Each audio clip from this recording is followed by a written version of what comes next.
Kapiteneria e Portit Detar të Vlorës ka vendosur që duke filluar prej orës 2 të mëngjesit të kësaj të marte të pezulloj lundrimin detar për mjetet e vogla lundruese dhe mjetet e peshkimit. Shkak është bërë era e fort breg detare, e cila ka shkaktuar në det të hapur, por edhe në brendësi të gjirit të Vlorës dallgë të larta, duke e bërë të pamundur lundrimin detar të këtyre mjeteve.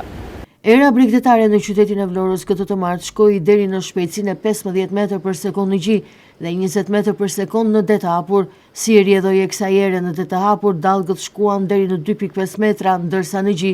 ato arritën në lartësinë e 1.5 metra, duke bërë të pamundur lundrimin e mjeteve të peshkimit si dhe atyre të vogla lundruese. Era do të vijojë të frymë me drejtimin jug-juglindje, duke shkaktuar forcën e detit në gjy 6 ballë dhe në det të hapur deri në 8 ballë. Tragetet e linjës me brindizin sipas Kapitenerisë së Portit Detar të Vlorës do të vijojnë lundrimin e tyre në normalitet në destinacione të fjalë, pasi kjo forcë deti nuk është rrezik për to, pasi mund të përballojnë forca më të mëdha se deri në 8 ballë. Administratorët e mjeteve të peshkimit dhe atyre lundruese janë lajmëruar ndërkohë për situatën, teksa ka nisur prej mëngjesit të së martës të lidhin mjetet në Bregdet për të shmangur përplasjen e tyre, e cila mund të shkaktojë dëmtimin e këtyre mjeteve. Situata hidrometeorologjike pritet të përmirësohet duke nisur nga data 12 mars, pas orës 8 të mëngjesit, kohë kur do të lejohen mjetet e peshkimit dhe ato lundruese të dalin në det.